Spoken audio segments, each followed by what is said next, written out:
Okay, so today we've got this incredible story to tell. It's about technology, sure, but it's really about community and about a language's fight to finally be heard in our digital world. Seriously, just think about that for a second. What if you tried to use Siri or Alexa or even just the speech-to-text on your phone and it had no idea what you were saying? Not because you had an accent, but because, to the system, your language literally didn't exist. Well, for the tens of millions of people who speak Pashto around the world, in Afghanistan and Pakistan everywhere, this wasn't some thought experiment. It was just life, a daily, frustrating reality of being digitally left out. Right, so how does this even happen? How can a language spoken by so many people just get left behind by technology? Let's get into what that digital divide really looks like. It's really a tale of two internets, you know? On one side, you've got languages like English, which have all the support in the world. They're baked into every voice assistant, every translation app, the whole shebang. But on the other side, languages like Pashto were effectively invisible, completely shut out of the AI that's shaping everything. And this isn't just some minor inconvenience, like not being able to ask your phone for the weather.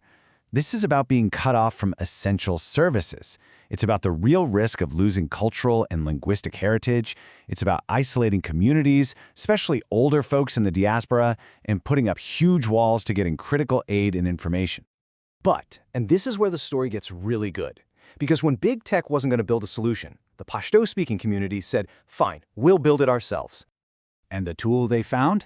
It's called Mozilla Common Voice. It's this brilliant idea, an open platform where anyone, anywhere in the world can just donate their voice.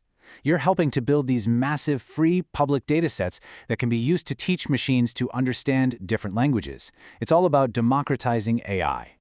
And here's the best part, right? It's so simple to use. You don't need to be some tech genius. You just get on the platform, read a few sentences out loud, and record them. Then, other volunteers listen to the recordings to make sure they're good. That's it. All that data gets collected and released for free for anyone to use. So the community rallies around this tool, and what happens next? Well, it's nothing short of an explosion. What started as a small grassroots campaign just completely blew up. Okay, just look at what they accomplished. We're talking about almost 7,000 speakers contributing nearly 250,000 sentences. In just a handful of months, the Pashto language went from being a digital ghost to having one of the most robust voice datasets out there.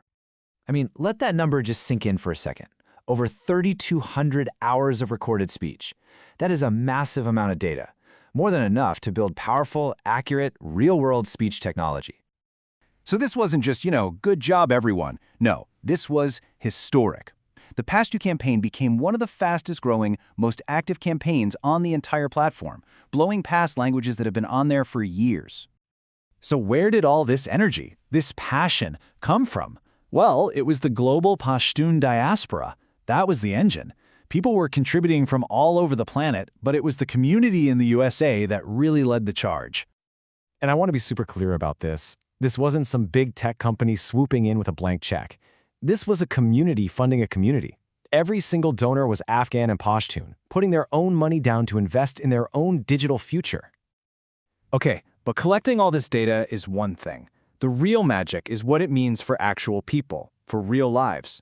Because the impact here was so much more than just code.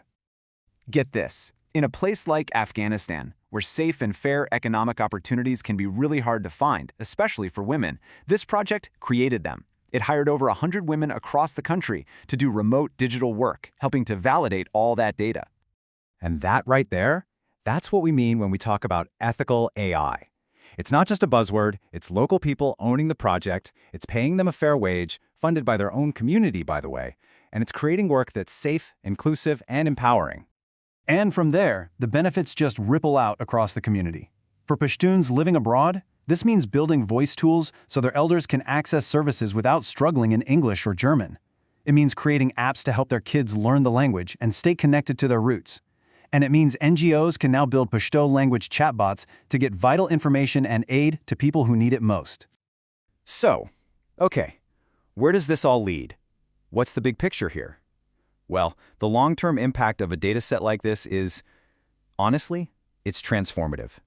What we're talking about is building a future where there are educational tools in Pashto, where you can get crucial health and legal information using your voice, where public services have assistants that actually speak your language. This is how you close the digital divide for good. You know, there's a quote that just perfectly sums up the whole spirit of this thing. It was never just about collecting audio files. It's about representation, it's about access, and at its core, it's about dignity. About ensuring a community's voice is heard and respected in the technologies that define our modern world.